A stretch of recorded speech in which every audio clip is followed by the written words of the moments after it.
Hi, Paul. It's just me chatting to myself and you. Now you're on here.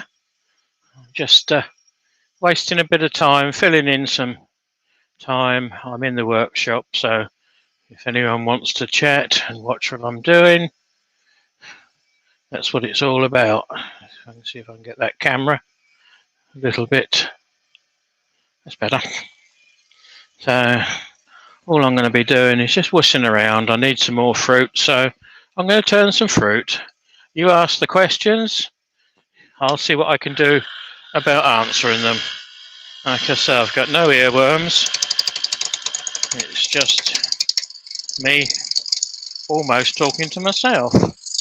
But you do get used to that particularly in the workshop.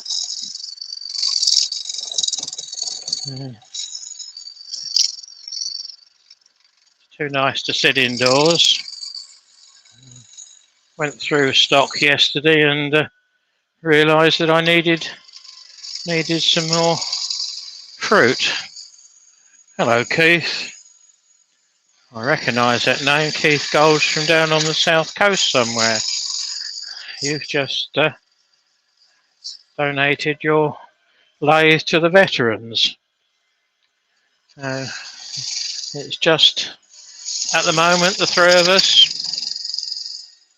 You watching, me chatting, you asking the questions. Richard, hello.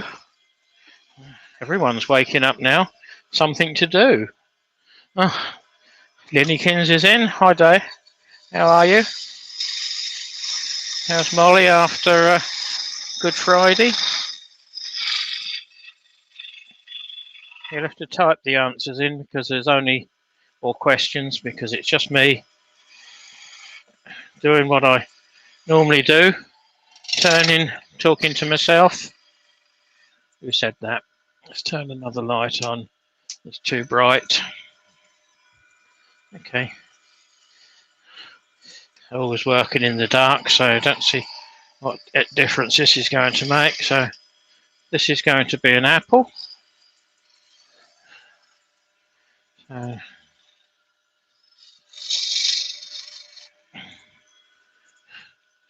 see if I can find another camera to give you guys a slightly better view of what's happening. I think it's that one.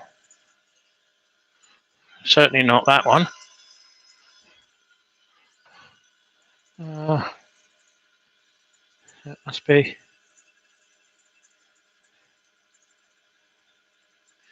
that one.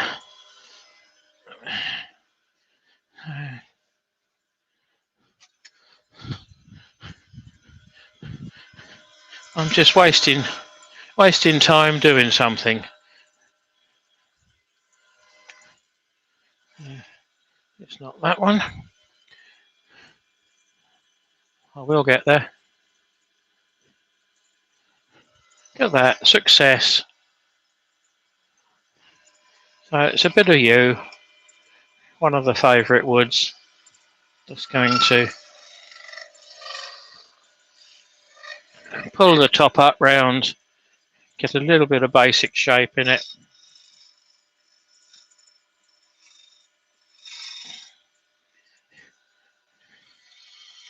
And the problem with a lot of turners turning apples is they turn them round.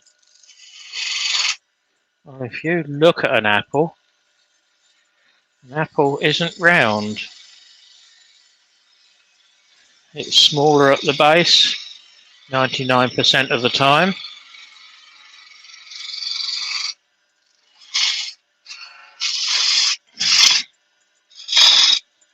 That tool rest not tight. Let me get rid of that. I can see who's talking.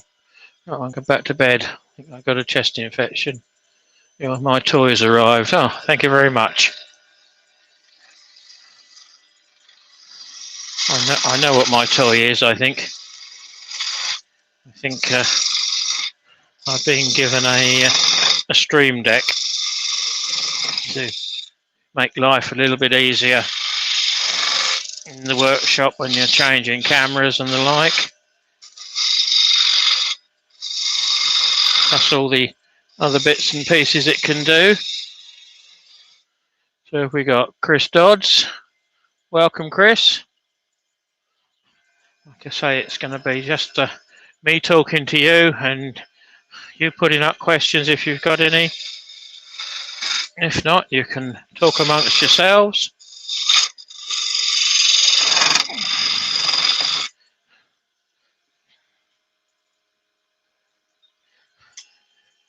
If there is a question, I will see what I can do about answering it for you.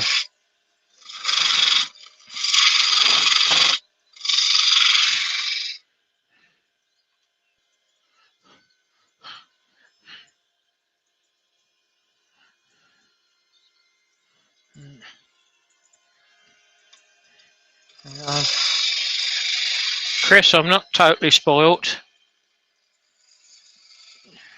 I had to bring up daughter, and there's not much she wanted for growing up. So now it's the other end of the other side of the coin. Hopefully, I'm being nursed a bit in my dotage.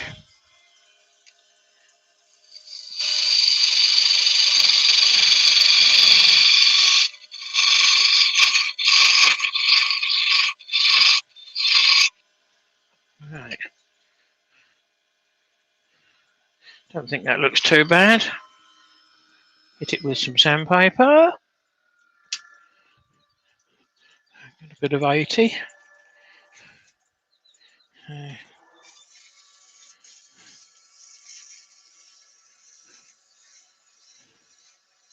Florida's in. Good afternoon to you.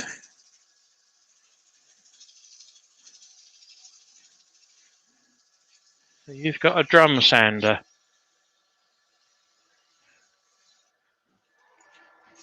If you're doing a lot of flat work, that will come in useful. Is that the multi-size spindles, drums, whatever you call them? Or just a fixed size? Thanks, kiddo. I appreciate that little comment you just left.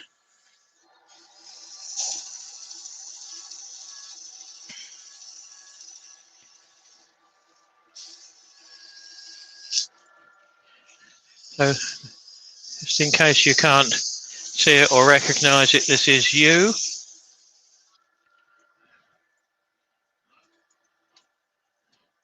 One of the better woods for doing fruit with, because it gives you a nice grain on there, colour differentiation between the heartwood and the sapwood.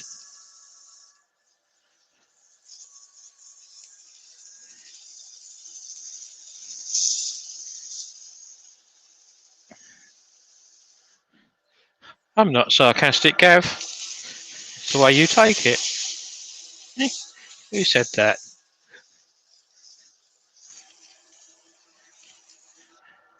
Well, I suppose it all boils down to I've worked for myself had my own business for the last 5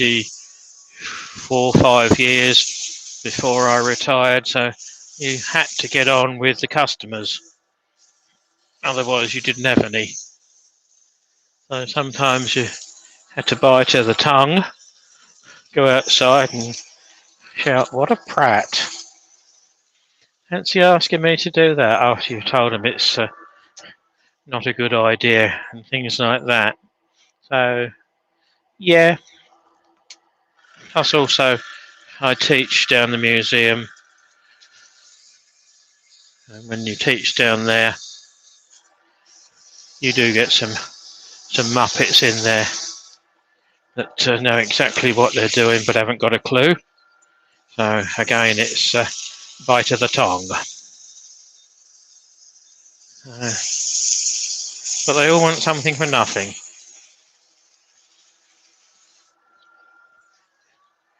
which is okay, but there's only a certain amount of nothing that goes round.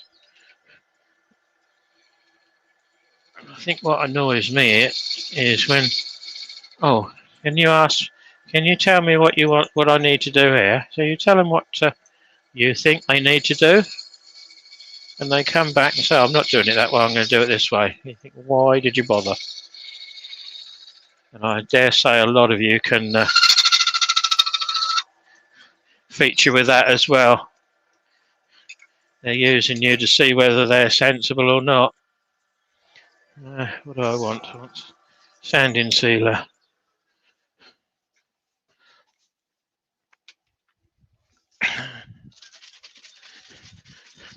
But I do have a tendency to talk to myself, and I always get the right answer that way. Oh, that's a bit better, without bleaching it out.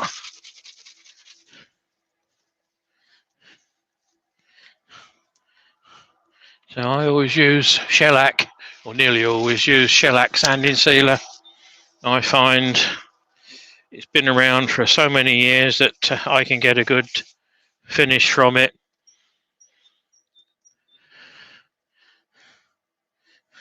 What do we use before all these celluloses that are out there now? Good old shellac. What's the underneath of French polish? Shellac. Hello, Nick. So you crept in. Welcome to the madhouse. Hopefully it's not mad where you are. It's not too mad where I am, but I'm still talking to myself, so that's always bonus.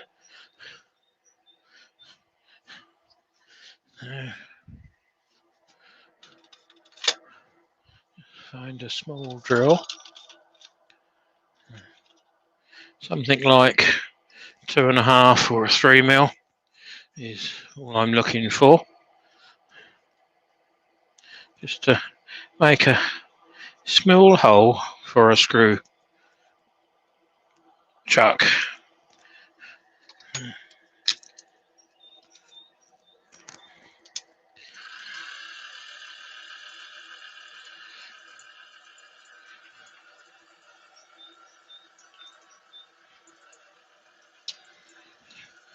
Remember where you put it, because it's the easiest one to break, that size. That's nice and dry. Good old Yorkshire grit. Give it a coat of that.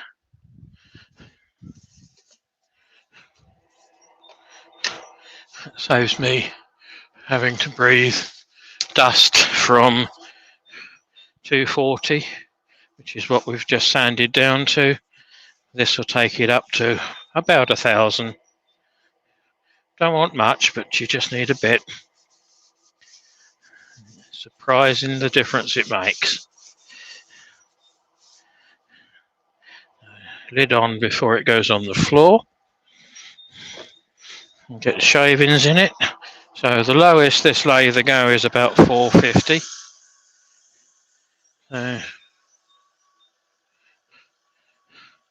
Gareth, that's a simple question, a simple answer to that question. There always used to be, down the museum, up to 7 or 8 of us demonstrating. So at the end of the day, or you'd put a chisel down and couldn't find it, you go around and you recognise it underneath someone else's lathe. Can I borrow my chisel? That's not your chisel. So the war started. Well, the argument started. So I said, okay, that's fine. If you can't afford one, I'm sure I can donate it to you. 9 times out of 10, disappear to the loo or something like that, be talking, and all of a sudden it turn up back and you think, oh yes, I recognise that. That's the one I lost earlier on that was underneath someone else's lathe a little while ago.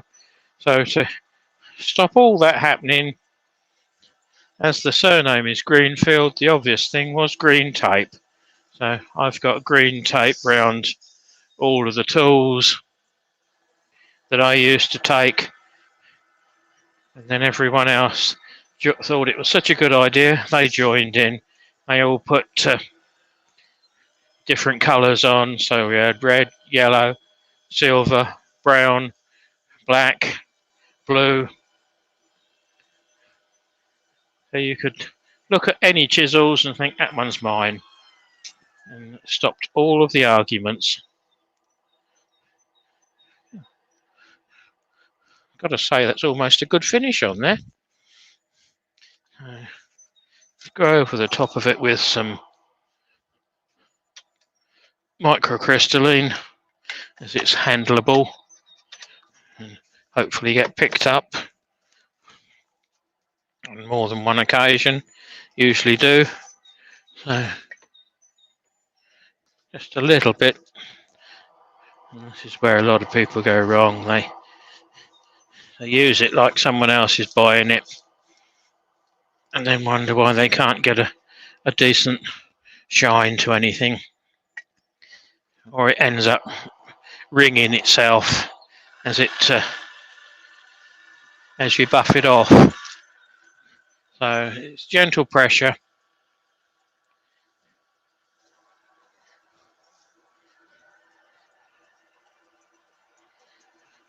Softish bit of paper.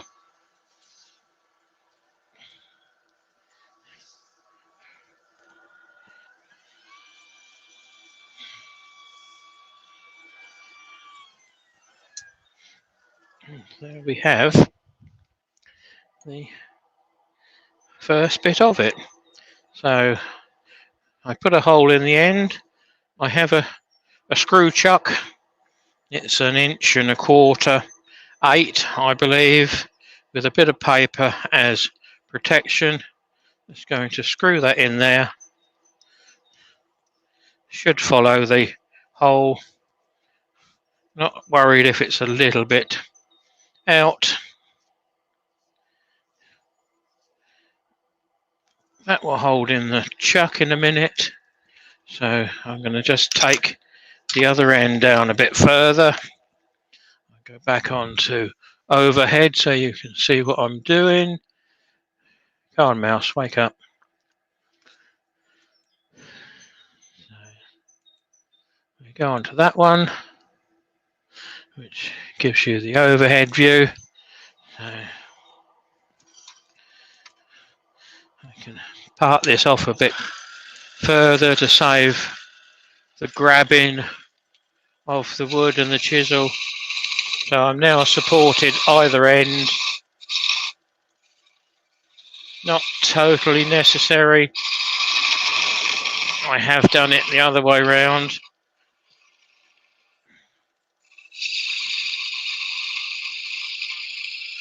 But, using the parting tool as a skew scraper, call it what you will. It's just about to go, so I'm going to turn that off now. Run that back. It's gone limp. So that was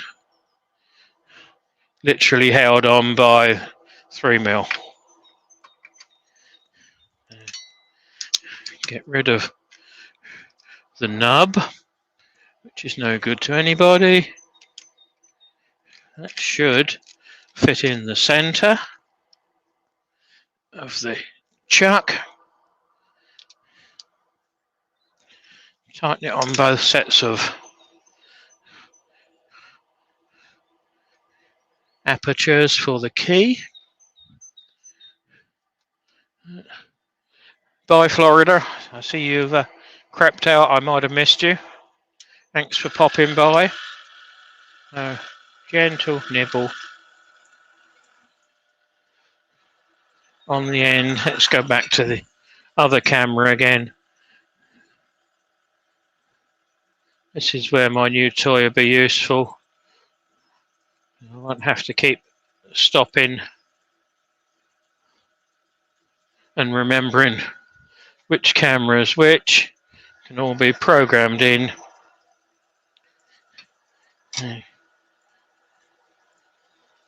Just take that down.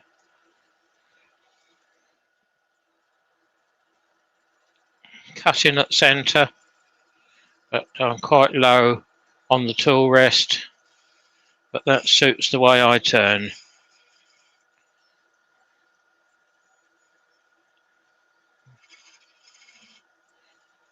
Picking up the eye, or what will be the eye, gently scraping it out. I'll just lift that a fraction. Even for me, that was a little bit low. That's better.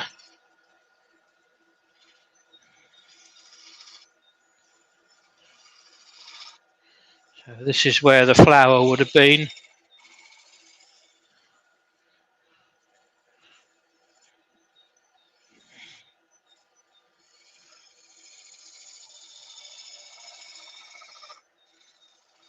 I'm only running at 450-ish. Sand that down, straight in with the 120. There's only a little bit there.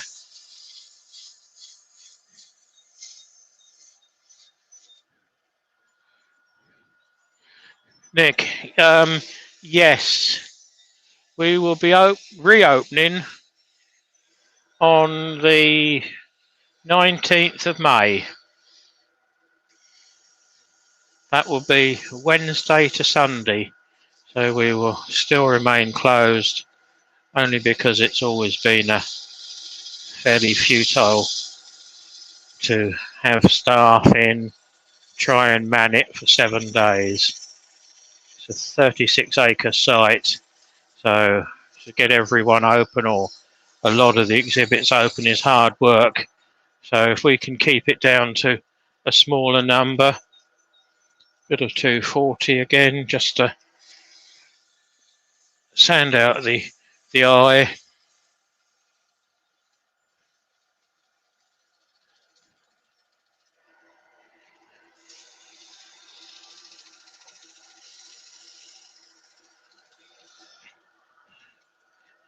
Get rid of the revolting centre.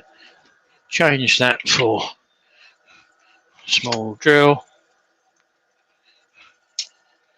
Gently push that in. Job done.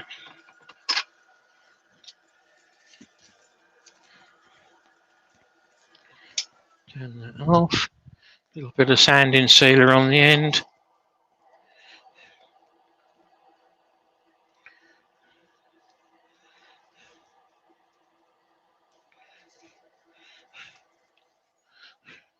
It's a 500ml, half a litre old container, hole drilled in the top and a paintbrush put in there.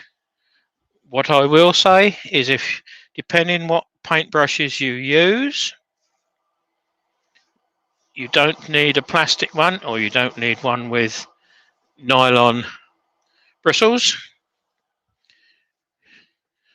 Get one with a wooden handle. These are some spares I've got.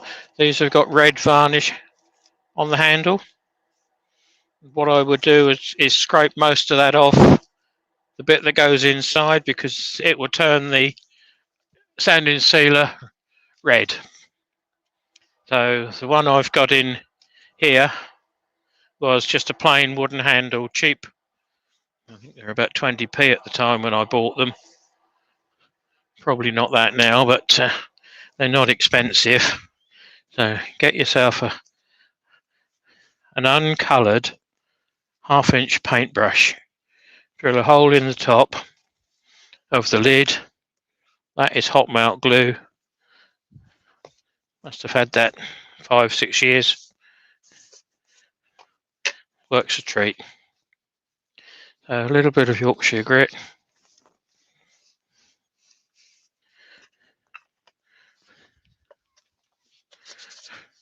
Just to polish it up.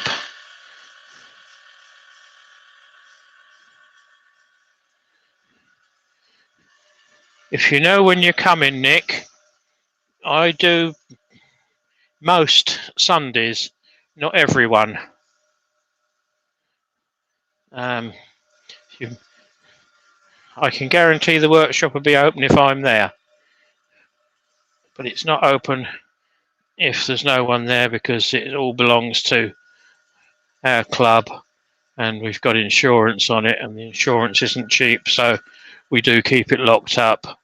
If I'm there on my own, I will lock the door, even if I just nip up for a loo. So let us know. You can drop me a message on Circular Wood by Keith on my Facebook page. But love to see you, Nick.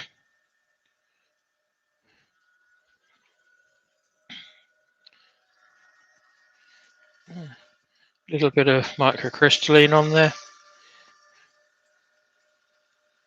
There was enough on the paper, so I don't need to put any more on the paper.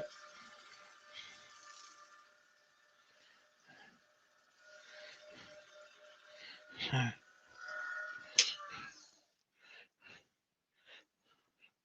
quite as much gloss on this one as some. Never tell with you. So, there's a hole in either end, so all I will do is open the eye up with a 3mm 1/8" drill bit and put a clove in there. Drop of super glue and a clove. Other varieties are available, but it makes it look just like the eye, the flower. So there's the first apple.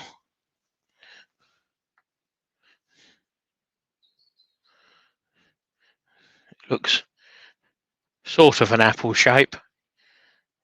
Like I say, if this was made round, so you could put it either way, it doesn't look like an apple. So that's where most people go wrong.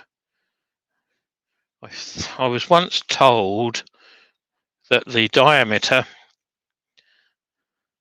plus about 1/4 of an inch, 3/8 of an inch for the length. Never really worked that one out, but as a guidance for you. So, got some more blanks. There's another one. Slightly bigger one this time. It's all you. There's a couple of cracks down there. You can't see it quite so well as what I can, but I have just run a drop of super glue. These are gripper jaws, so I can grip onto it or into it. So there's 3 rings of grippers on the outside to gripping in, and there's 5 on the inside for gripping onto it. So just turn a spigot. Never had one let go on me.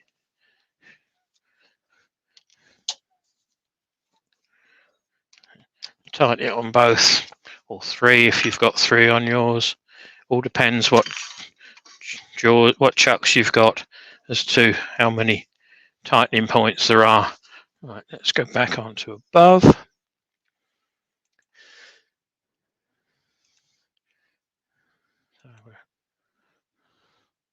we'll rough this one down.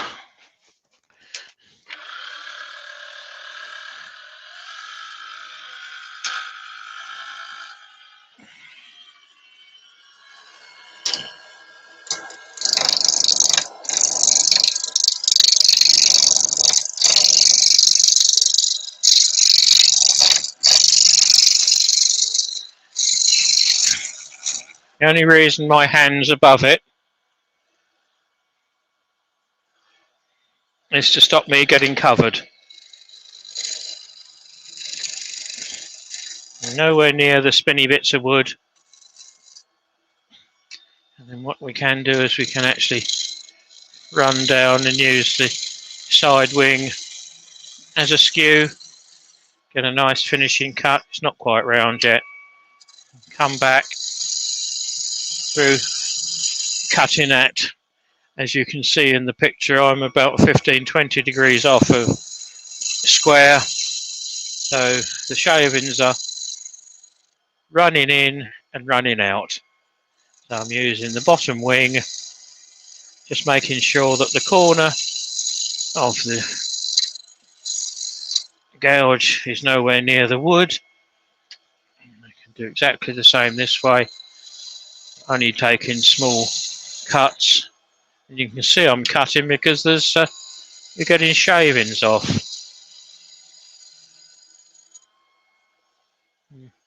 The shavings there, as good as you'll get with any bowl gouge, with any spindle gouge. Until such times I need to put this chisel down, I will continue using it.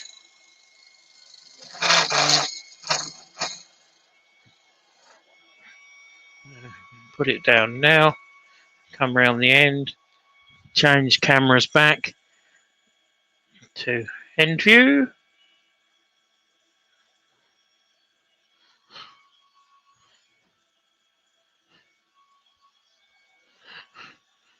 Hello, John. See you creep in. Steve C. Welcome to you all. I'm just wasting time and sharing my wasted time with you guys. There's no earworm. It's meal peace.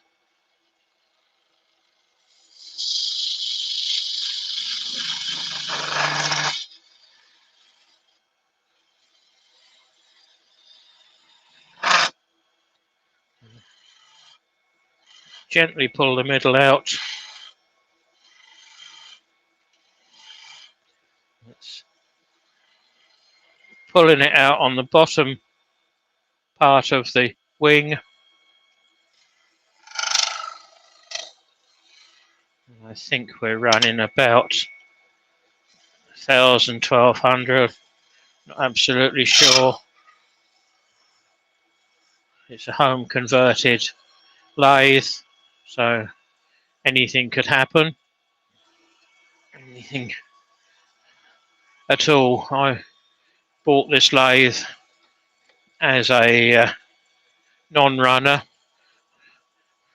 It was quite obvious it was a non-runner because there was no motor to it. And put a variable speed one in there. I got from Axminster. It's an Axminster body.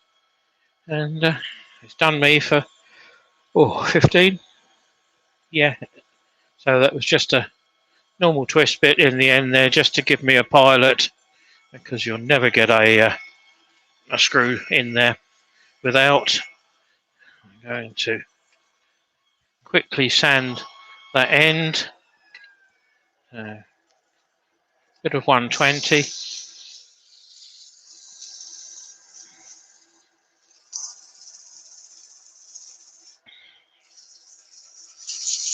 These are ideal craft stool items, which is why I need to top up on them. Need a little bit of 80 just there where the transition didn't quite go as smooth as I would have hoped. 120 again. Yeah, there's, depending where you're selling, normally average out around £6. If it's a top end craft market, you should be able to get more. I would rather get £6 and sell it than have £7 on it and not sell it. Hello, Peter. Mr. Cochrane. How are we, mate? So I can't keep the eye on the chat all the time, so if I miss a question or a comment, bang it back in. It's not me not wanting to talk to you, it's me concentrating on what I'm doing and not watching the chat. I am fairly fortunate that I can set the chat up on the computer, which is on my left side. So let's go back to the overhead. Go back in with the spindle gouge and put some profile on that.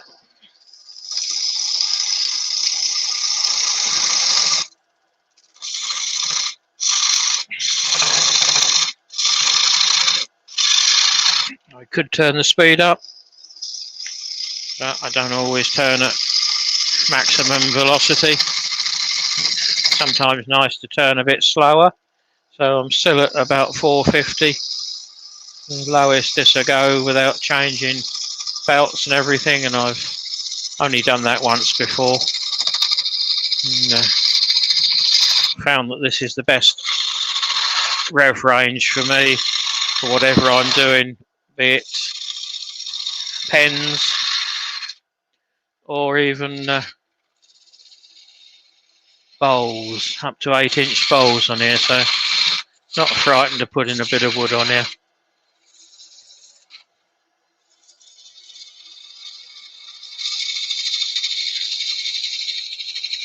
And sometimes it's good for the beginners to actually turn but use a lower speed, because you've got to have a sharp tool and you've got to have pretty good tool presentation so that you can get a finish on it. I'm expecting to be able to go straight on to 120 on this. Stop and have a look. Yeah, that's pretty good. There is a little bit of a ridge just there, but not enough to warrant going back over it when I've got the wood turner's friend down here. Bit of 80 grit.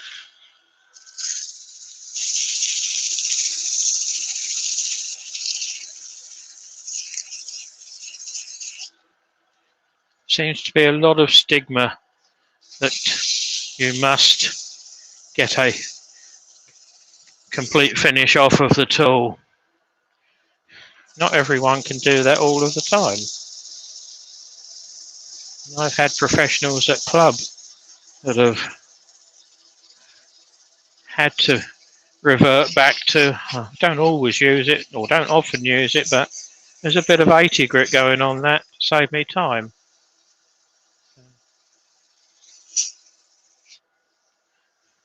Why be proud?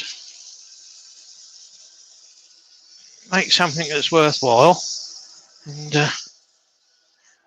use the necessary equipment to do it. And if that means you've got to use 80 grit, don't worry about it.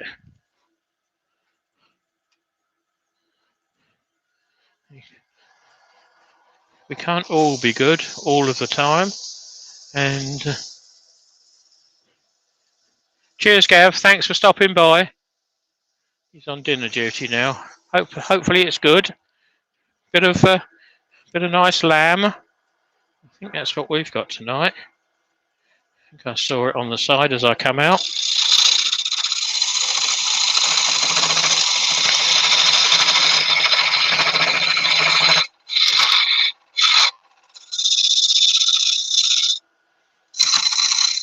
This is just another one of those unprogrammed lives. I'm in the workshop. I'm quite happy to share it with you guys.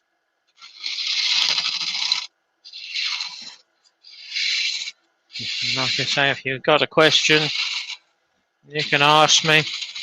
I will do my damnedest to answer you sensibly.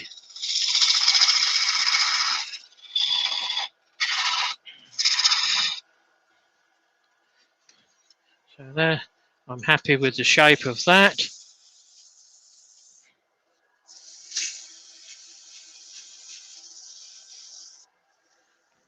Feels quite nice. Yep. A drop of sanding sealer.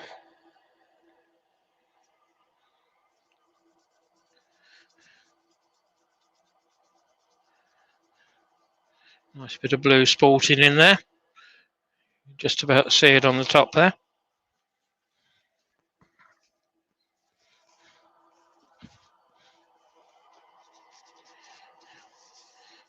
So my sanding sealer is, like I say, shellac, but I do thin it down. So I've wiped it off, so to dry it, use the heat from your hand. I've got fairly thick skin on my hands. It's surprising you can generate enough heat in that to save getting the hot air gun out. So,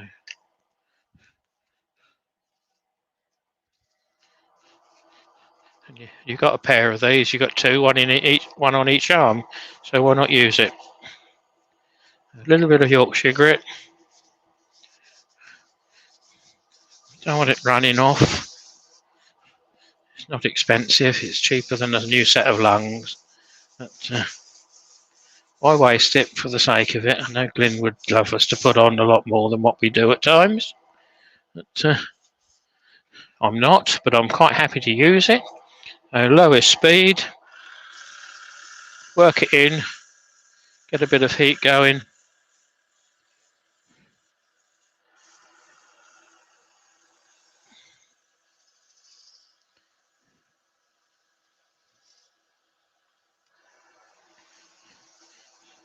So who's got any projects coming up this coming week then?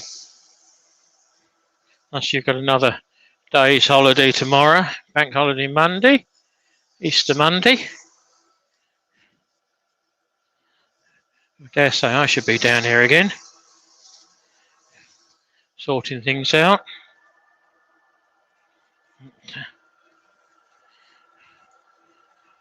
So let's work that in until all the crackling's gone. You can increase the volume up to the maximum. Get a bit of heat in there. Polish it off. I need to make sure that the paper's coming away clean. No residue coming with it. There's still a margin on there.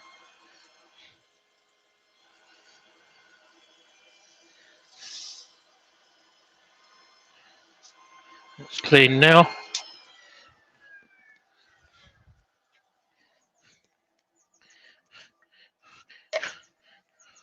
Little bit of wax on there, microcrystalline.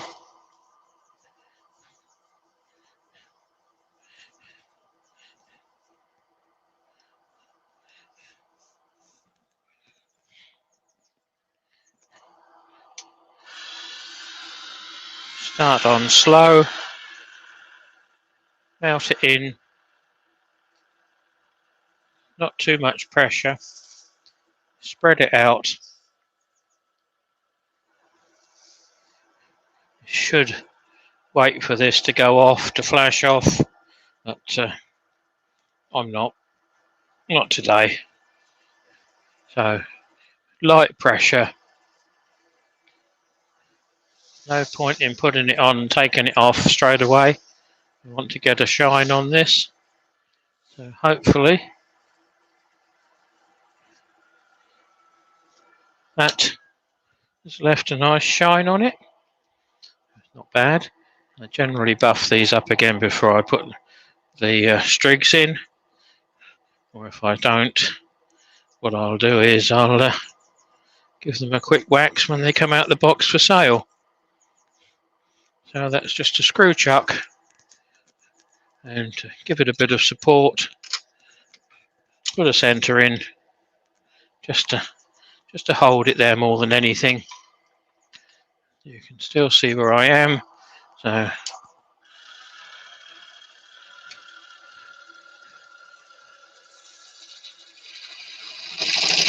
pick up the cut.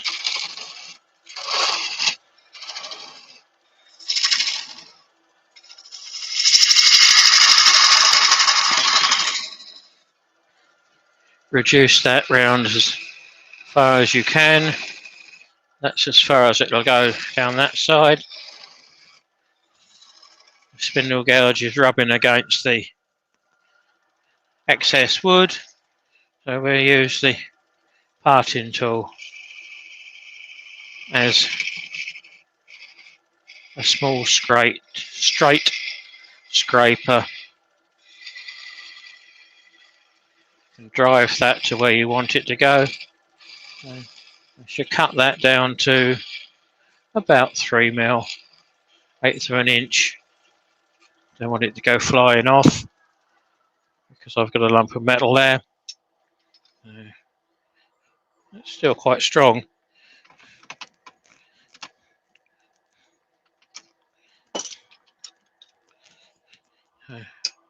Break that off. There's your little spigot. You can't, doesn't show up so well. It's because I'm on the wrong camera. But there's your little spigot. About 1/8 of an inch there.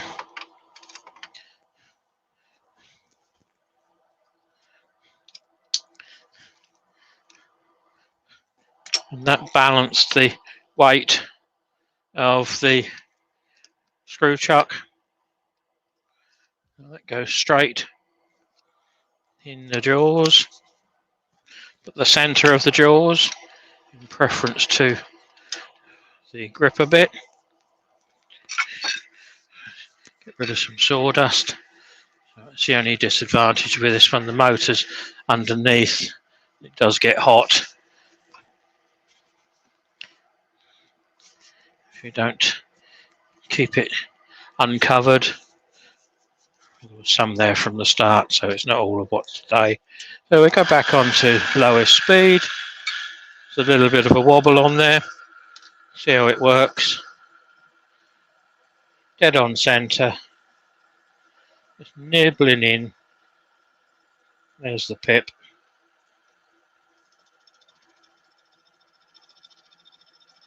I'm just going to run this around. Make the eye at the bottom.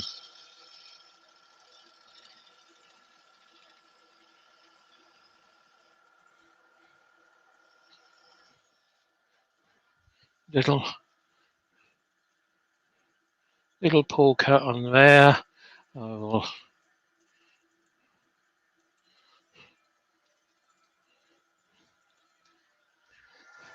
that's it.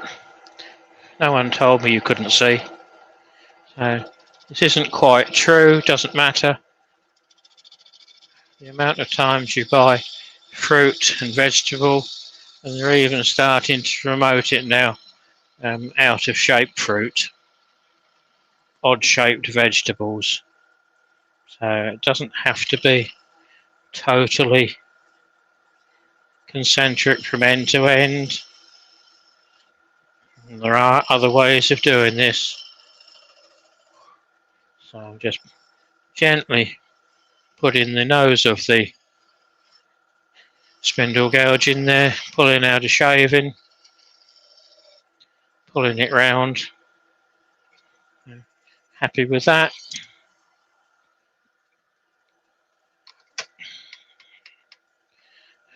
Small drill in the end.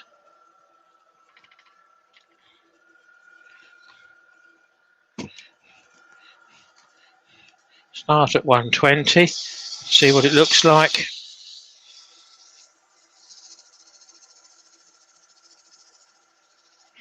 Feels like I'm going to just need a bit of 80 on there just to feather the two together. Like I say, I'm not proud, not embarrassed. If you have to use it, you have to use it. That's better. So for 20 seconds of 80 grit. About the same with 120. And on to 240.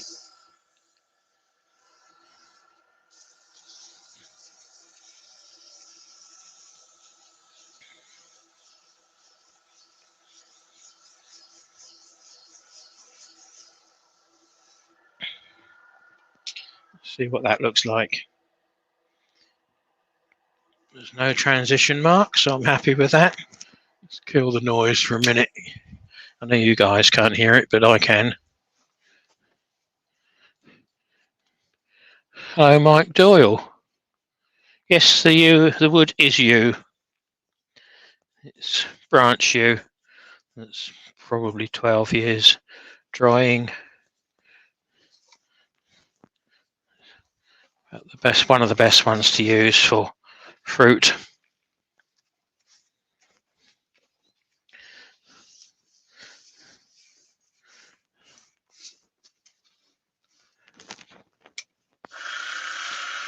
Just dry that off. Like I say, it's my hot air gun or hot hand gun.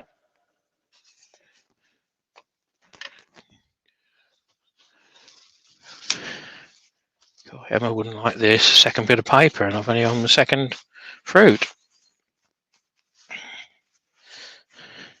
A little bit of Yorkshire grit just on the end there that I've just sanded back.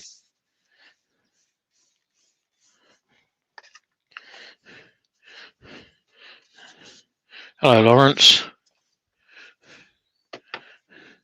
So if anyone's got any questions, you need to type them in, I'm afraid, because I have no earworm. This is just a quick pop-up spider on the ceiling thing. I will probably be doing a few of these over the up and coming weeks, months. I'm in the workshop. I'm working. So if you want to join me, you're more than welcome. If you don't enjoy what I'm doing, you know where to go away, don't you? But if you would like to subscribe to my channel, if there's any of you guys that haven't, that would be appreciated. I think I've got 30 lives out on the channel now. I'm asking for, being asked for them all the time, so I'm quite happy to plod on and put them out. A little bit of microcrystalline wax on there. Go over the first bit that you put the wax on, because I know I've taken a bit off with my hands, and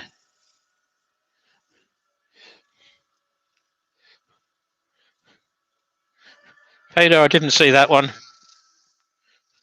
You'll have to show me, mate, how to make raspberries. Good job you're not on the other end of the mic, because I know what it would be.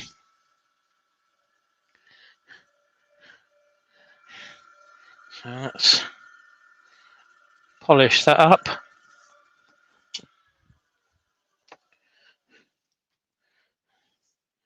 Yes, I'm happy with that. So that was being driven on 1 1/4" 8, and there's about 1 inch of it sticking out the chuck. So that's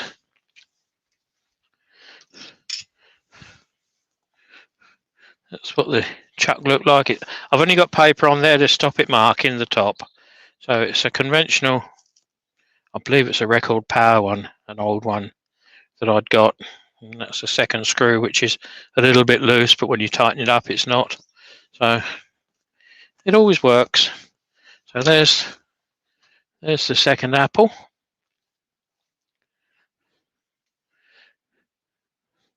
Nice and smooth, nice bit of colour. And that's what the ladies like. They like the colour. That's what sells them. So, another bit already pre-tenoned. It's easier for me to cut off the bits, the centres as is. So we've got a stab centre in one end and a revolving centre t'other. Put the tenon on, and then this is either going to be a short mushroom or a fruit. Well, today it's going to be a fruit because I need more. I need fruit rather than I need mushrooms. But it's a universal size, about 4.5 overall length. So it's useful for whatever. I'm not worried about losing half an inch off the end. Not worried where the centre is. There's a branch up through there, there's a branch in there, so there's bits and pieces everywhere. So let's turn the extractor back on.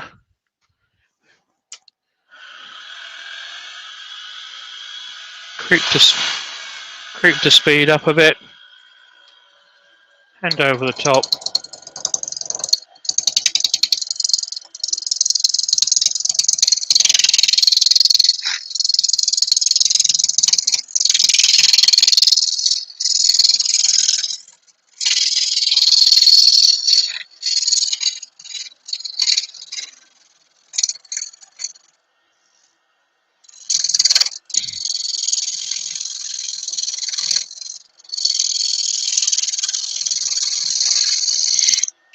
Right, this is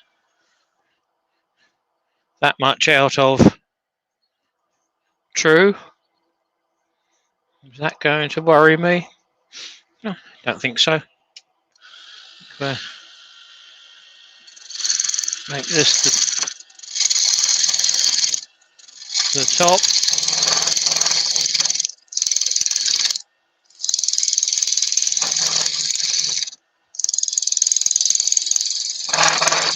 I'm not sure whether there's a split in there.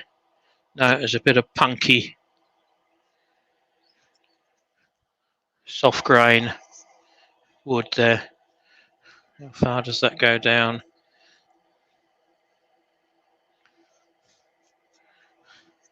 Okay, we'll change around. I normally do this end the top, we'll make this end the bottom. We should get rid of most of that then.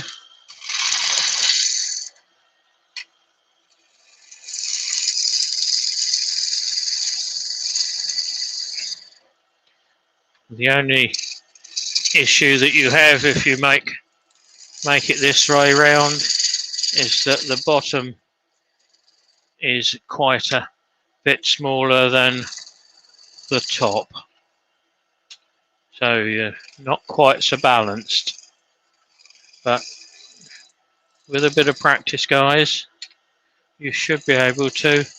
I should be able to get that to look like an apple.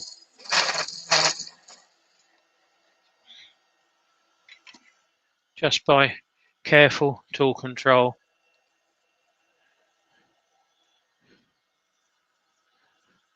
Mike Dawes happy to hang out with me. Thanks, Mike. And like I say, I'm here anyway, so if I can answer some questions, show you something that you're not quite sure about, that's good for me.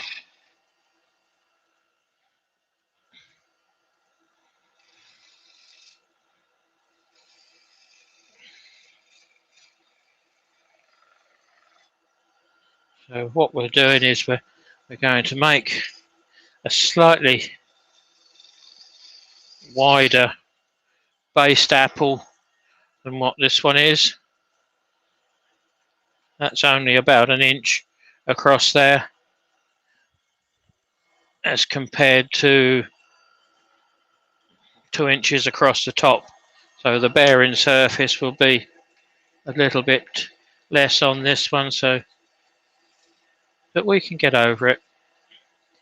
I've got every confidence in me. And seeing as I'm the one that's going to make a prat of myself if it goes tits up. You know, if it does, it does. You've learned from my mistakes.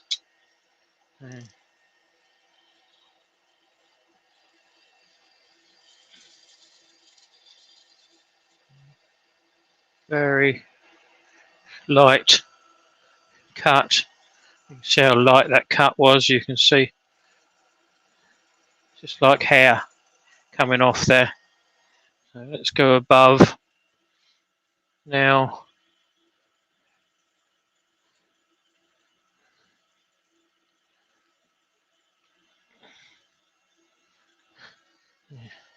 I'm going to come down, pick up the cut on the top there.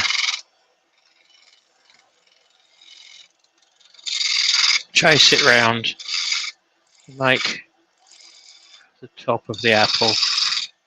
And the top of the apple is quite a bit flatter.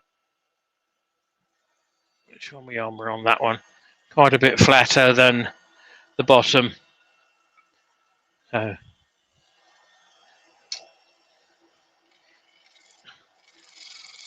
the other thing is, how many people have gone into Sainsbury's, Tesco's, Lidl's, wherever, bought about a bag of apples, and they're all different shapes. Very rare are they uniform.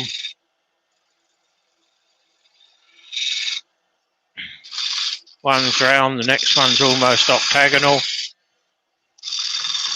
It's nature. You don't get total uniformity with nature.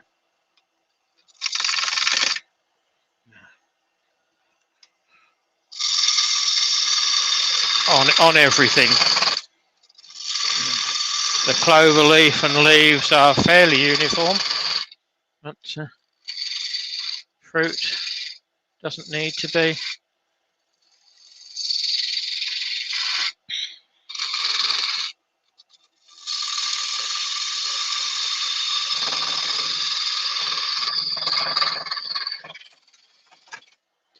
Thing is, guys, if it looks right to you, you're the one selling it.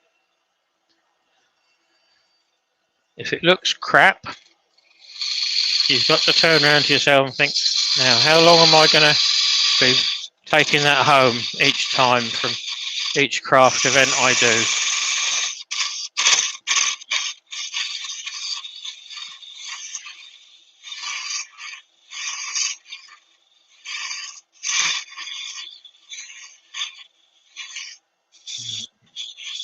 Don't want to get any thinner there. So, drop the volume down. Grab the 120. You can see the skanky old bit of wood, it's come right the way through. But not worry about that. Rather than overheat it with 120, I'll go straight on to the 80. Because we all know that the last thing that you likes is heat. I'll actually run this a bit faster than what I normally would. Exactly, Richard. If it looks like an apple, then it is an apple. If it doesn't look like an apple, make it look like a pear.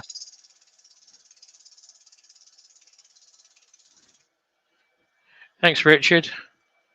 And Chris, my workshop is a great place to visit in the virtual world. It's a great place to visit if it's not the virtual world. I had Steve Scott over this morning, pick up some stuff on his way through to see his daughter.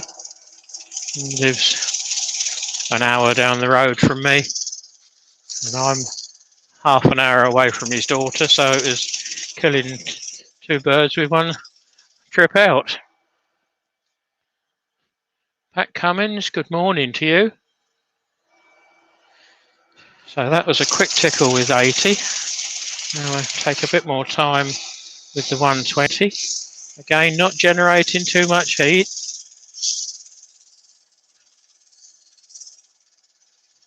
Keep the paper moving. And I'm fairly fortunate that my dust extractors just back there.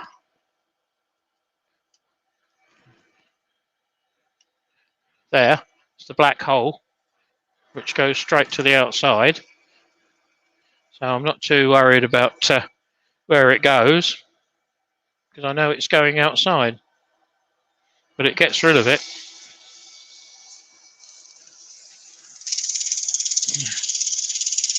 And if anyone's interested, it's a hydroponics fan. Drop me a message. I've got the 4-inch one here, and no, I can't twist the camera quite enough. But I've got it connected up with a pan connector, WC connector, a flexible one, straight to the hood to the fan straight outside through a 4-inch hole in the wall of the workshop. So, I'm taking every precaution outside.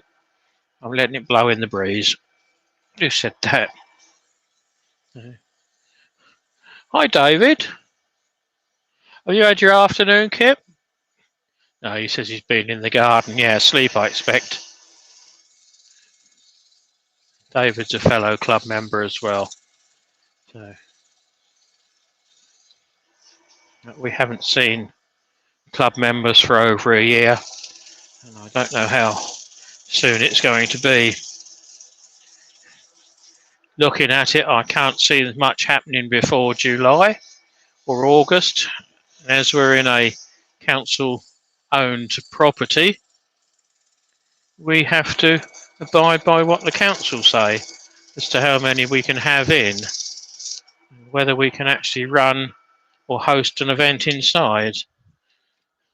We've got a 120 membership club,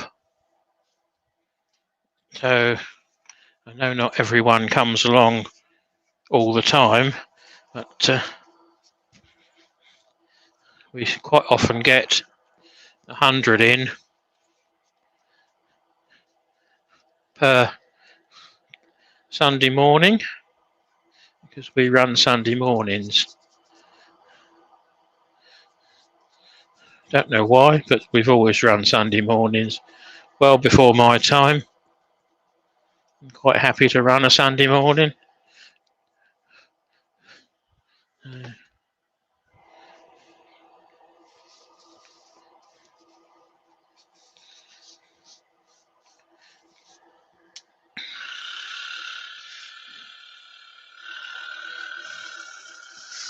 Sanding sealer on, warming up to get rid of it. I'm just going to spin this a bit faster because of those gaps in there.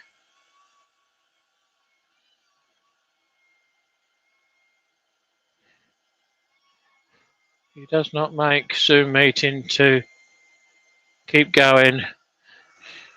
Unfortunately, Lawrence, there's too many old farts in the club that won't do a Zoom meeting. I think out of the 120 members, there is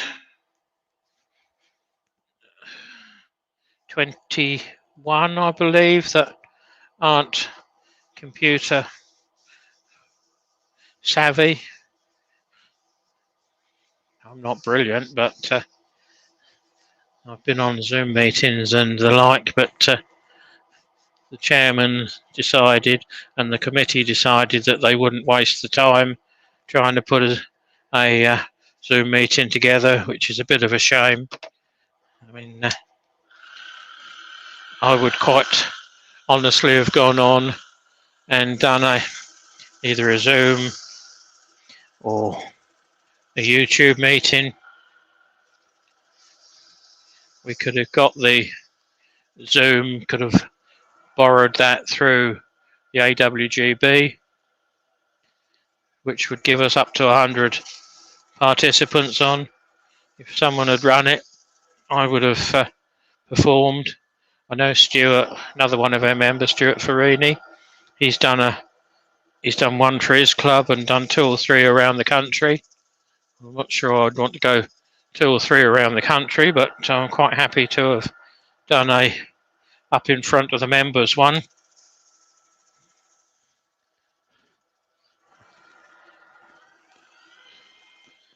It's not as frightening as what people make out to be. It's no different to me standing here talking to myself, hoping that you're listening to me, or you're not listening, you're not taking the mickey out of me. I'm fine. Quite happy with that. If it's keeping you guys entertained, like I said earlier, I would be on here anyway. So why not come on and share my little bit of turning with some of you?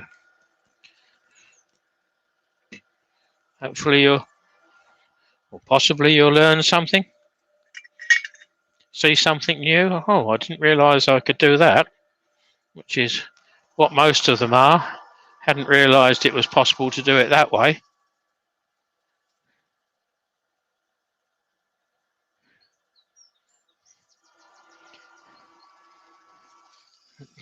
Yeah, Lawrence, it's sad that some have got to a position where I've never had a computer. Why should I bother now?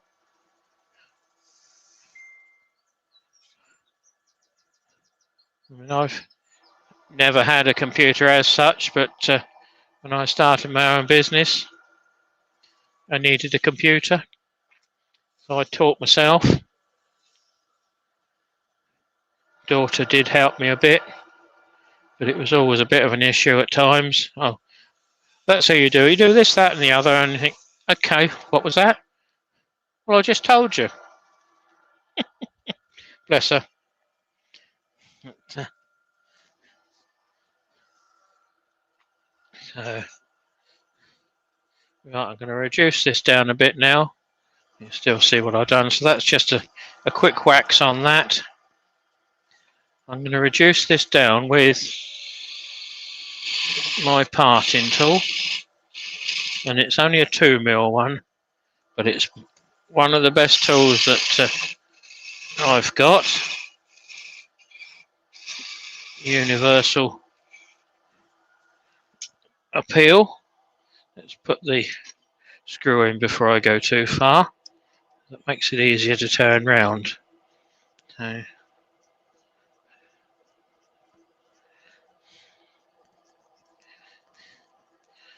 that's what happens when you chatter, you see, you get in advance of yourself. So as that's only a small screw, I'm just putting it up to it, but not going over the top. Bring the tailstock up just to give it a little bit of support. I want to try and get in there so that I leave myself a minimum of work to do.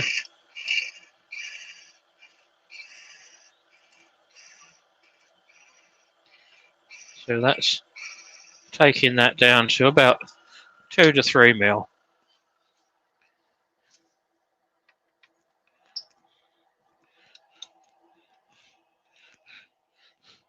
So much strength in there. That was about 2.5mm. Holding that on there.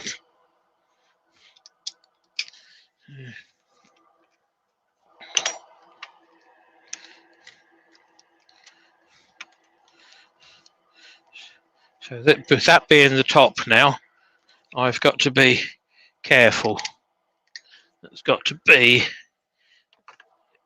easy, slow cuts. A little bit out, but not too bad. So, working at the centre, just picking away.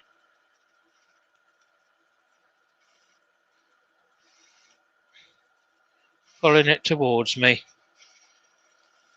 Small spirals. Let's put you on this camera and you can see what I'm doing.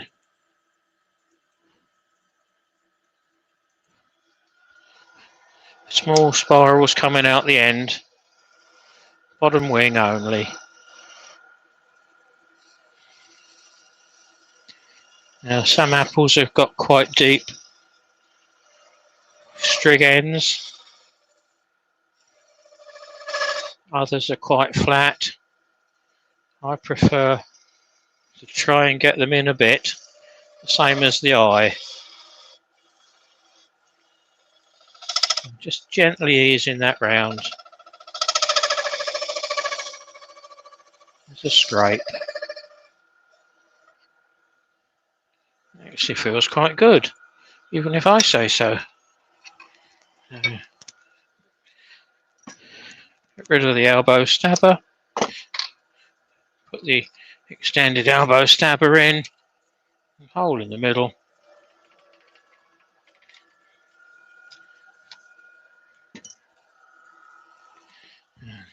Carefully sand this up. We'll start at 120.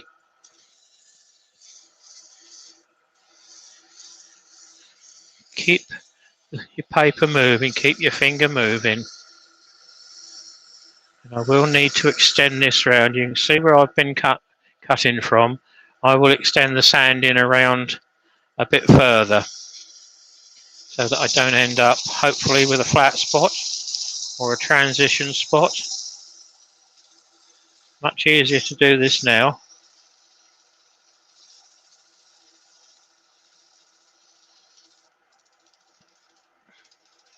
It's a fairly new piece of paper, so it's sharp. Not the bit I've been using for the past 3 weeks.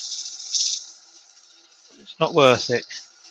Particularly with you generate so much heat that you end up with a problem.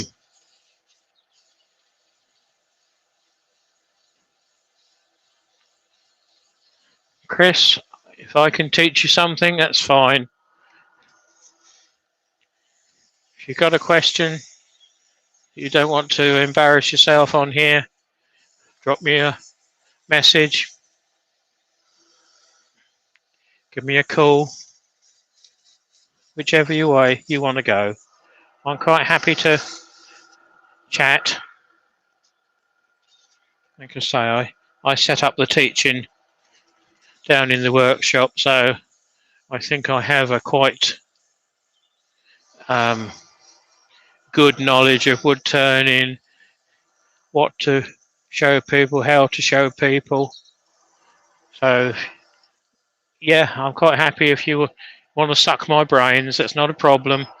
I can't take it with me. At 73, 70, 71. Wishing it on myself. 71, I don't know how many more years I've got. So let's get rid of some of it, the knowledge now. So that's up to 120, 240 now. So we'll stop and see what that looks like. Actually, that is quite good. So even if I say so myself, so we can turn the noise off. And Lawrence, we're trying to make up a newsletter for members to keep them in touch. Otherwise, I think we lose members. Well, yes and no. I mean, it depends what and how keen your members are to carry on, and whether they're prepared to come out and join you to have a meeting somewhere. I mean, that's quite often the issue. Oh, we don't want to go there because we're not sure what we might catch. I was a bit like that to start with, but I've had my first hole made in the arm, waiting for the second one to be booked in. So once that's done, I would quite happily go to club and whatever, but my preference rather than club would be Amberley, the museum. I demonstrate down there, like I say, most Sundays. So that would be my preference. But yeah, it's good. Lawrence, we're trying to make a newsletter for the members, keep them in touch. Don't know which club you belong to, Lawrence, but like I say, we've got a 120 member club. Problem is, you send it out via email, and then the next club meeting, I'm going back to when we did have club meetings, the next club meeting come along and you've got the floor set up. 90% of the members that come in turn around to you and say, oh, what are we doing today? What's going on today then? So most of them don't read newsletters. There's going to be a few that do. I'm probably going to annoy a few people as well, but you know, at the end of the day, I know what it's like. Oh, it's another newsletter. I'll read that later. And then a dozen emails later and you think, oh, I forgot that one. Oh, I can't be bothered now. That was last week. So you never do read it and catch up. So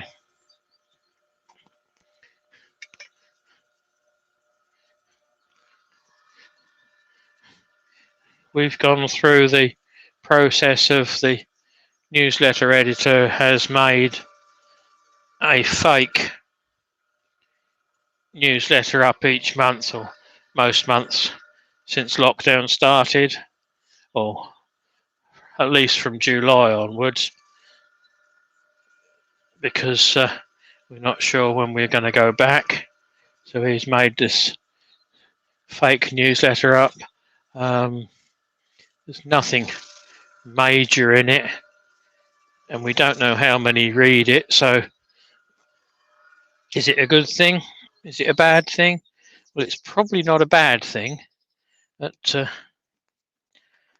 is it a good thing? You can answer that question.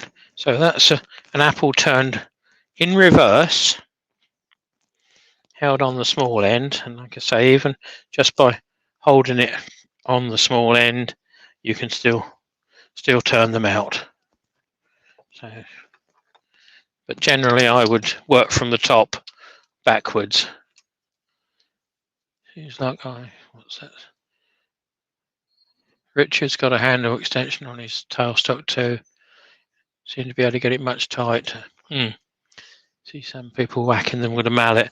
Well, I used to not whack it with a mallet, but adjust it with a hammer at times because I couldn't get in there, and it's become now even more of an issue because my tailstock camera is right in the wrong place for locking up the tailstock. So I needed something that I could get a little bit more leverage on, and that seemed a good idea at the time, so that's what I did.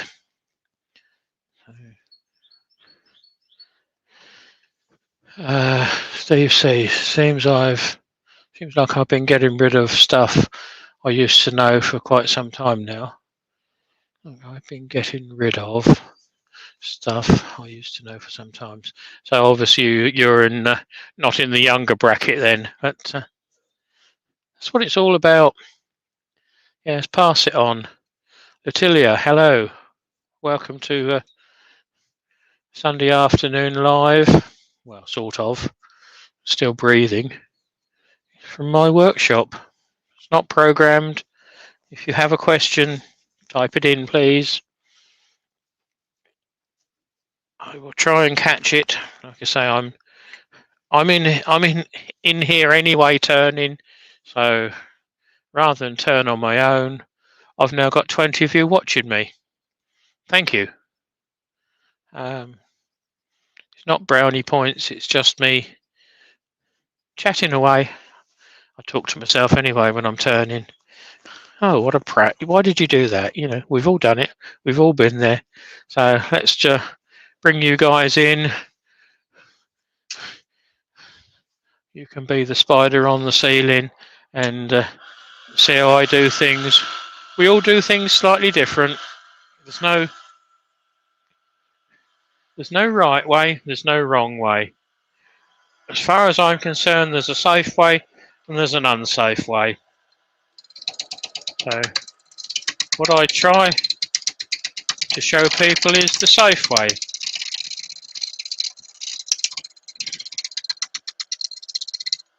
long as we can have a bit of a laugh. It's serious, but you've got to be able to laugh at yourself and laugh at others without being offensive to others. We all have an oops moment, but that's life.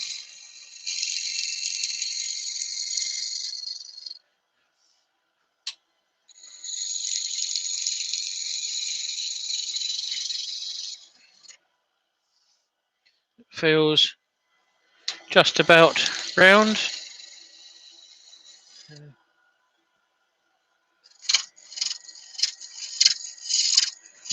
Make this one the right way up, or the preferred way, shall we say.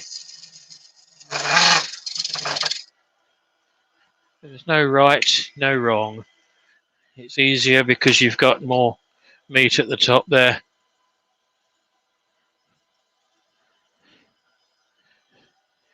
Chris Dodge is saying we are a noisy lot.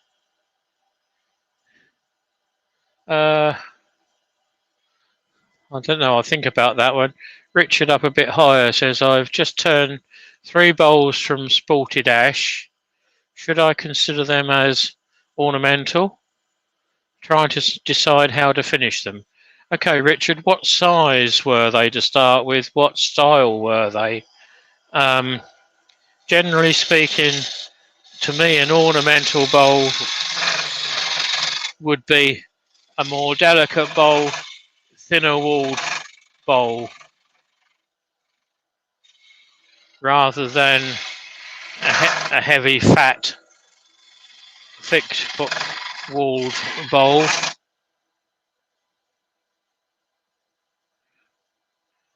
So another question. So yew is a preferred wood to turn over the pond. Not necessarily, John. Yew, for what I'm turning fruit wood, for fruit, is certainly a preferred wood for me. I also like laburnum. I've done them in just about every wood going. But all I can say is that if you've got a bit of clean beech or a bit of clean ash or something like that, there is no colour, not a lot of character to it, whereas an apple that's got 2 colours, 3 colours, bit of character, pippy bit, even that last one that's got this really skanky bit of rotten wood in the side, it's still got nice colours in it, it's still got a knot in the side, it's finished up nice. You can get a really nice finish with yew. I'm not saying that you can't get a really nice finish with other woods, but yew is particularly good for getting a finish on. Such a slow growing wood as well. A lot of the prestigious furniture was made of yew or veneered in yew because of the colours. Where did I put that piece? Can't see through looking now.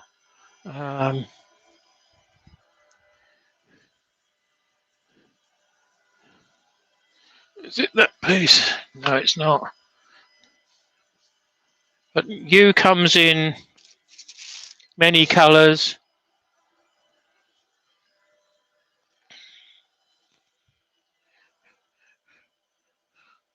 Not the best of light, but you can just see down the bottom there.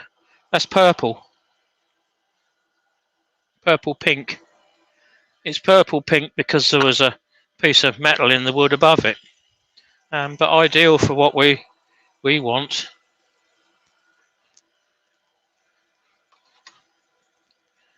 For this, drop the speed down, drill that. Oh, I didn't miss the question. I didn't answer it. Not sure who it was even now, but someone said I prefer. Oh, it was Lawrence. You prefer the keyless tailstock chuck over the Jacobs? Yes, I do. There's no problem with them. If you get a decent one, rather than some of the cheap Chinese crap that was around, why not use it? You don't lose the chuck key. You don't put it down in the sawdust and think, oh God, where is it? We've all been there and done it. I'm not immune on this one. Go on, mouse, wake up. Let's change camera so you can see on this one, hopefully. Yeah, it's only because there's so much sawdust floating around. I haven't got a big bench area. I might have got quite a big workshop, but I've got quite a lot in here as well.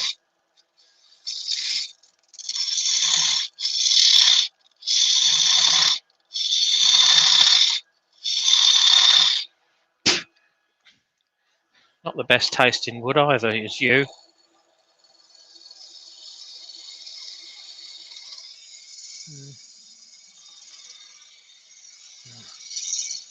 What size is your screw, Douglas? The screw is 1 1/4 inch. There's about 1 inch of it protruding.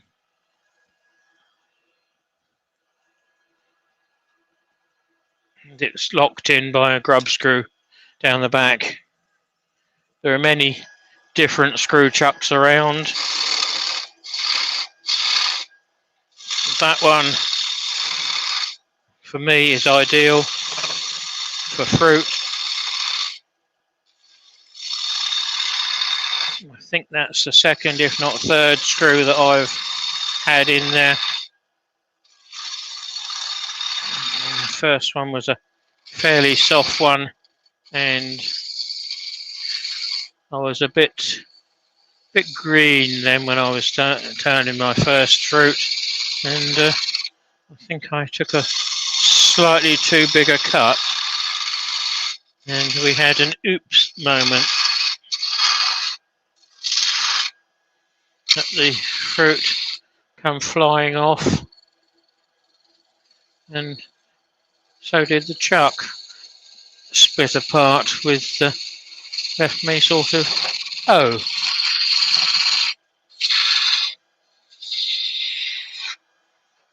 There are many different shapes and sizes of screw chuck. I'll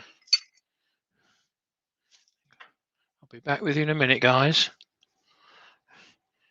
That's the beauty of where I am. I can talk from one end of the workshop to the other.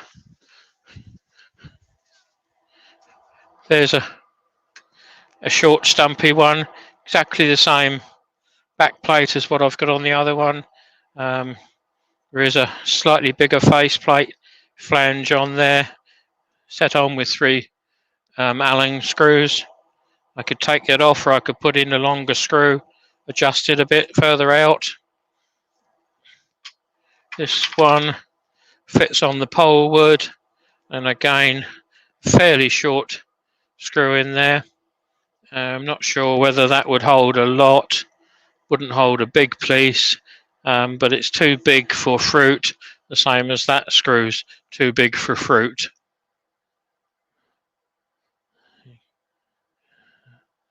So you can see the size of the screw there. So that's a 12 or a 14, and that's a 1/4 inch screw. So much too big for what I'm doing down here, and you'd want a massive fruit to be able to use that with. Haven't got them with me, but I did make up some homemade screw chucks. Once you've turned your piece, flatten the front off with it still mounted in the chuck, drill through the middle with your preferred size of screw.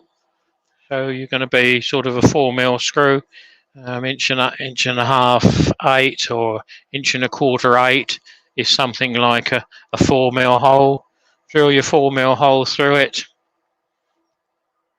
Once you've done that, you can countersink the back so that it's below the surface. A lot of the screws, nearly all the screws that you buy now, are crosshead. If you can join up 2 of these slots with a hacksaw so that you've got a slot right across, screw the screw in. The slot that you've made with your junior hacksaw, carry that on through the middle, break a junior hacksaw blade, drop it in that slot, epoxy the whole lot together. You've got yourself a pretty good screw chuck. And if you do it that way around, you've got your spigot so you can hold it. So you drill out the centre there, so that goes back into your chuck. And you've got to face that off, put a bit of paper on like I do, and you can use that, and it's really acceptable to use, not a problem.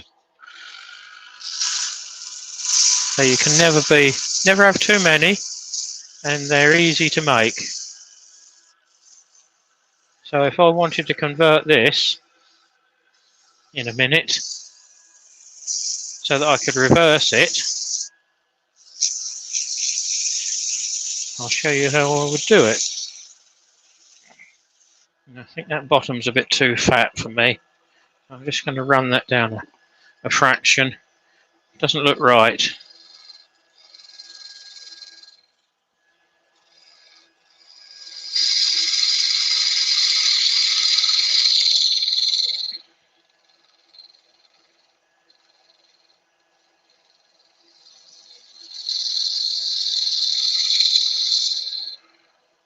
That looks better. It was only about 1.5mm I cleaned off of there, but it just makes it look more apple shaped.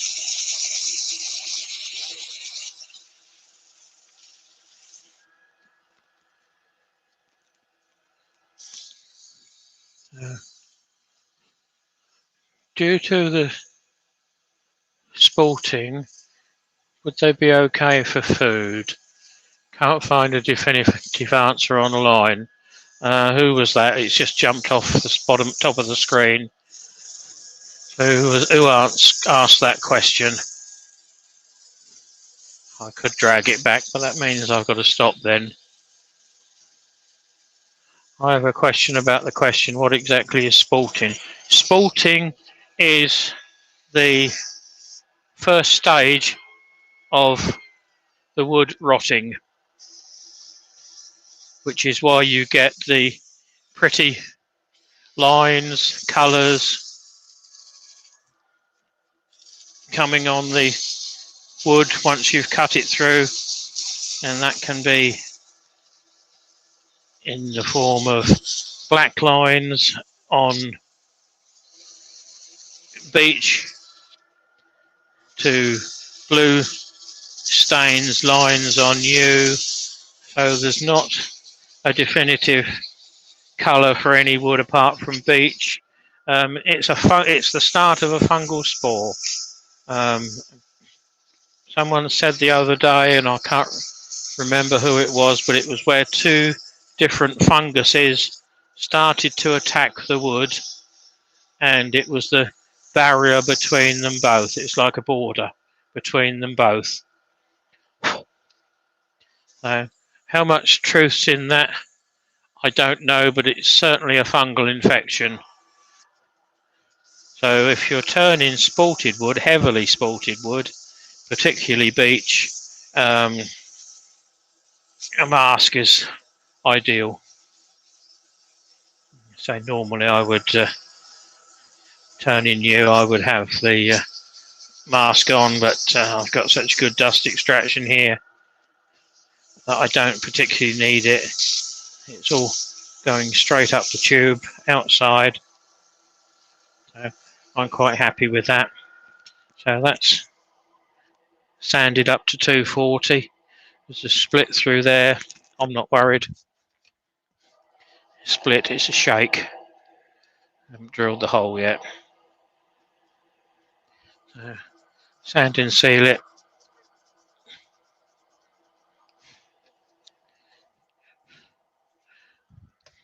Dry that off. New bit of paper.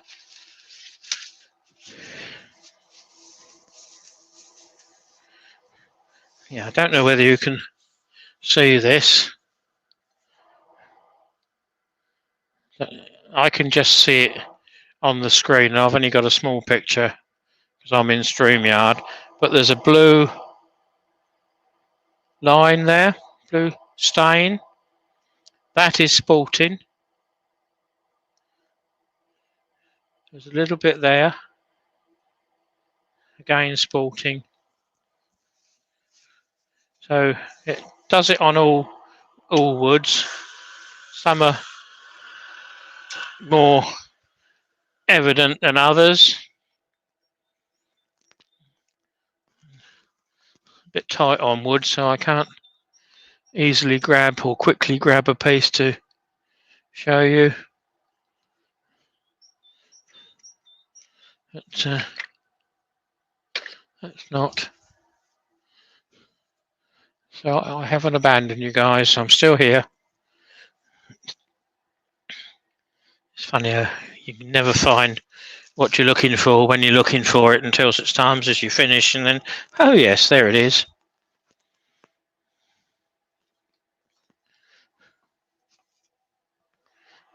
Going back to whoever it was said it's about the yew as a good wood. Those little spots there are branches emanating from the centre. Can't see it on this side because it was the cut piece, but there's a few pen blanks in there. That's why I've kept that. So yeah, yew is a good wood for us for that. Don't know how well that will show up, but you can see the discoloration there. That is starting to spalt and break down and rot. That's a piece of pitch pine. So it does it on most timbers. Some are better than others.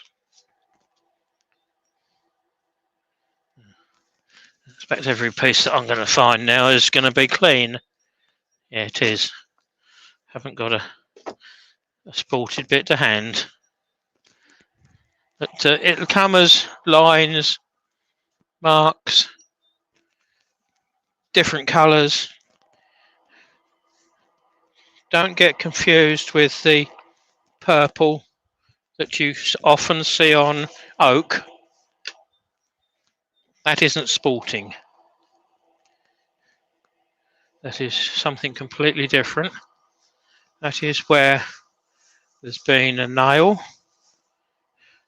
because they're most often nails if it's below 5 foot, or it'll be shrapnel from one of the World War II's ones that's been shot into it, and it's the acidic reaction from the metal against the tannin in the oak. So that will turn it black or purple. Guys, I do apologise. I'm used to talking to myself, so it's not a major problem. But I thought, I'm in the workshop, I might as well share it. Wood related. a little bit slow.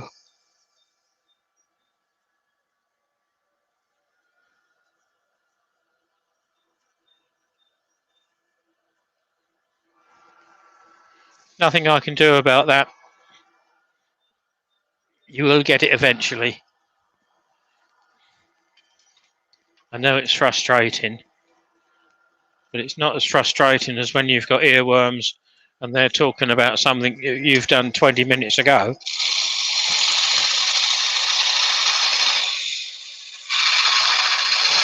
Or someone asks a question and it gets totally ignored for 10 minutes and then all of a sudden it pops up and you think, huh, well, why did that all of a sudden pop up? No, YouTube has been very funny time-wise.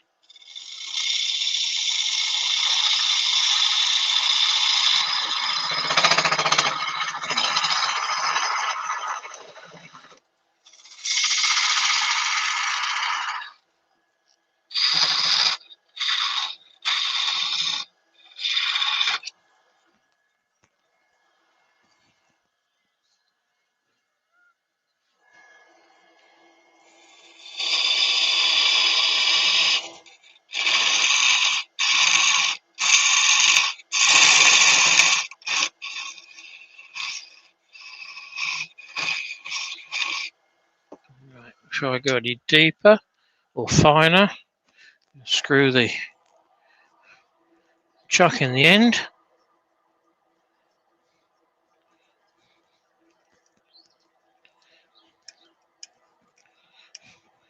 Hole wasn't very true, the way that's screwing in.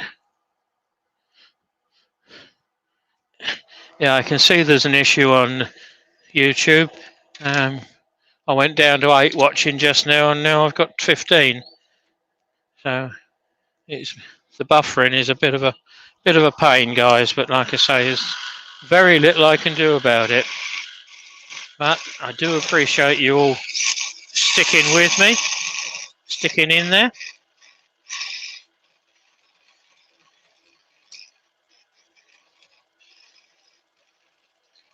It's much more fun than talking to yourself, I can tell you that.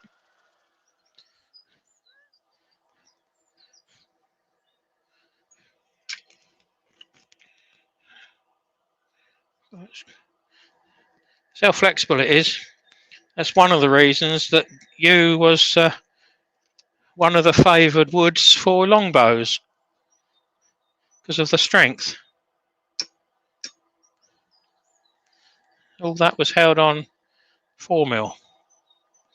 Right, before I do anything more, what I'm going to do, was it Douglas, I think, was asking. Hopefully he's still in. So I'm just going to face this off.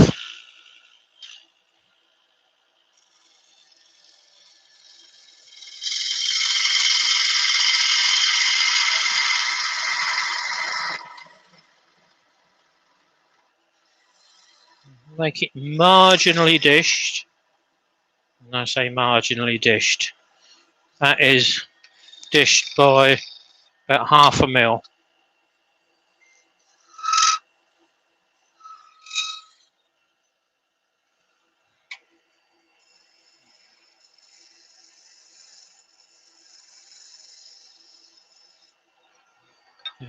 You can give it a quick lick with the paper.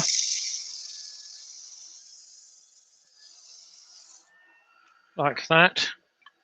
So drill in, get rid of the small one, and find the, I'm going for a 4.5 so that I can put a 4 screw in there. So,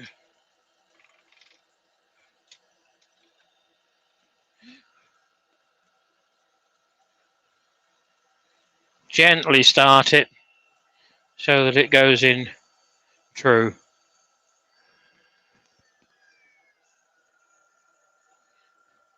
I'm going to go straight through that piece of wood. We know that went through because you heard it. Get rid of the 4.5. Take that out. Right.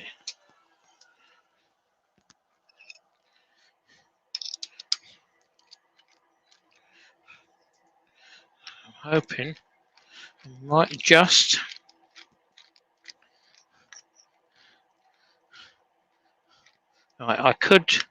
I can just get that in there.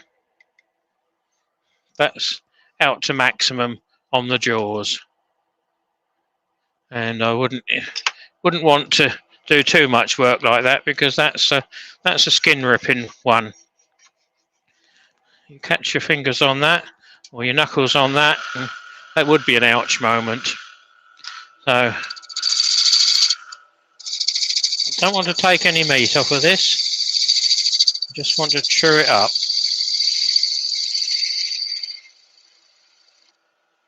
From the centre, just going to countersink it.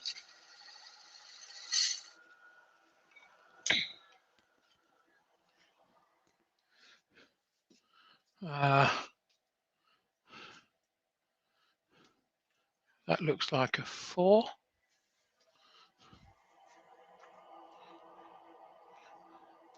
Just about do. So that's a posi drive 4. What I would do would be to cut across. Well, I haven't got a vise in here. Run the saw across the 2 teeth, 2 holes of the star. Push that in with some like that. With the saw across the cut. Saw it down to full depth of the blade. This one's not the best of blades because it's in more life and abuse. Wants a new blade, but I haven't got around to putting one in yet. We'll assume that's down to the full depth, and that has actually gone through the star one way. You need a piece of blade less than the diameter, which you can just snap. That then sits. Do those up before they fall out.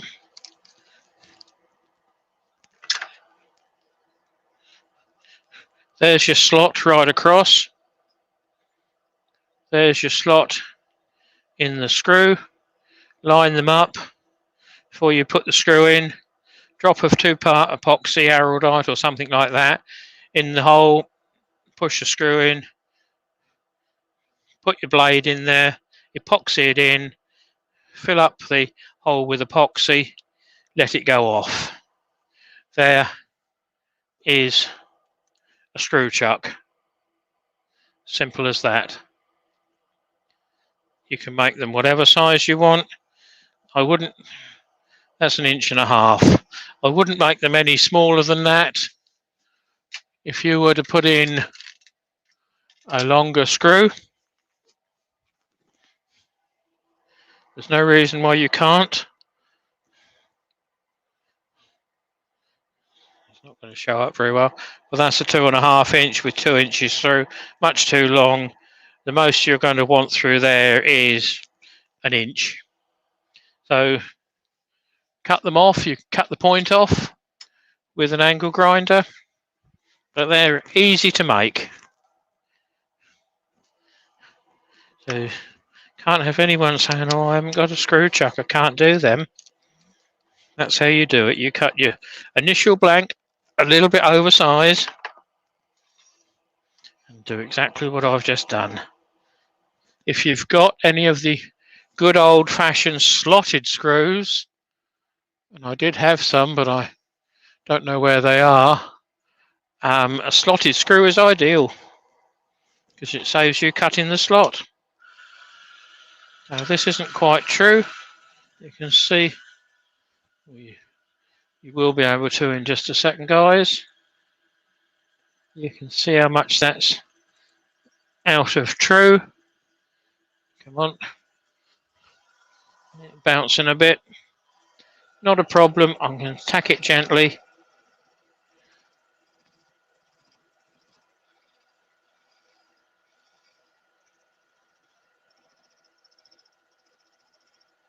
Probably wouldn't hurt if this chisel had another lick on the stone just to sharpen it. There it goes. So this is the bottom. So doesn't want to be quite so big. Gently pull that round.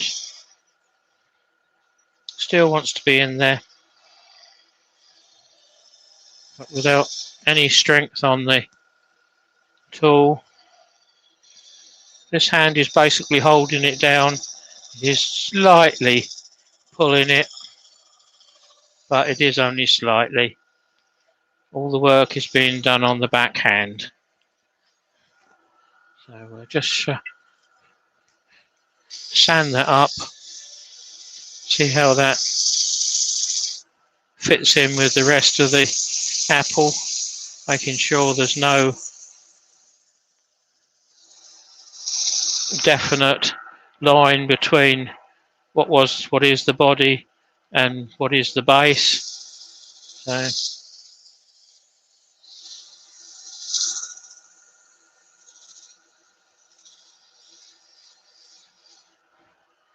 that was 120. This is a bit of 240.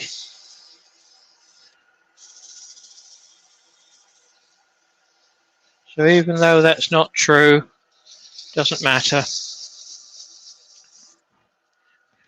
Go back to the small drill, whatever size that is, but it's the right size for the screws that I use. At least it gives them a start.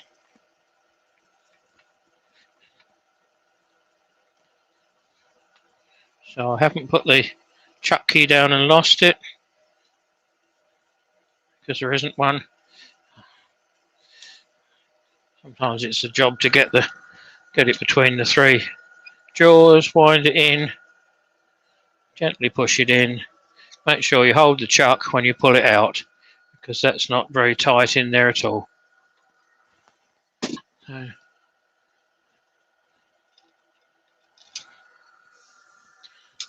let's see what that looks like. Well, that to me is pretty good. So turn the fan off. Get some sanding sealer on here. Although there's 19 of you guys still there, once I've put some wax on this, I will be turning off. I need a cup of coffee, and we don't eat late. We have an early meal of an evening rather than a big meal at lunchtime or whatever. So I should be getting shouted at soon. Dinner's in about half an hour or whatever. No, about an hour away yet. But, my leg's aching now, so I need to sit down. Well, that's 2 hours I've been going. So hopefully you boys have had a bit of a laugh and a chat between yourselves. Enjoyed what I'm doing. Quite happy to carry on doing these. Like I say, I'm not going to be doing them every day. Not going to be doing them on a set time, but it will be afternoons in preference to mornings, I would think. But there won't be much going on this week. I've got a bit of a hectic week chasing around doing this, that and the other. As I'm worming for Andy. No, I'm not. I'm live Tuesday. And I'm also live Thursday this week, covering for Scott. So didn't work that very well, but I've got 2 this week, but not a problem. You haven't missed much, John. You just missed how to make a screw chuck. But once I finish, this will be up on Tubes anyway, so you can watch it back. Watch the last 20 minutes. So from about an hour and 3/4 in, watch it and you'll see how to make a screw chuck, or how I make them. So that's coming off there clean. That was Yorkshire grit. A little bit of microcrystalline on there. Like I say, less is more on this. You can always give it a second coat.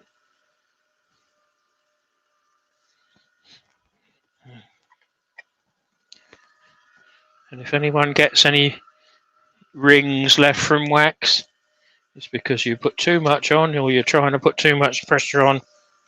Do buff it off.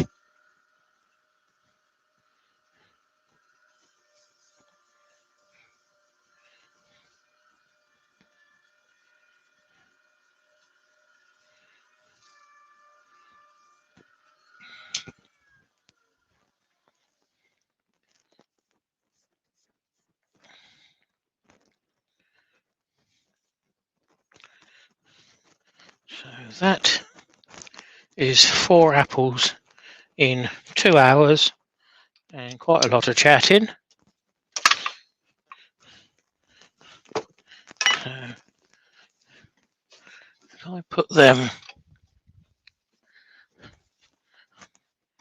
not going to sit on that. You'll sit on that piece. Just about. Just about. Right, 1, 2, 3, 4 apples.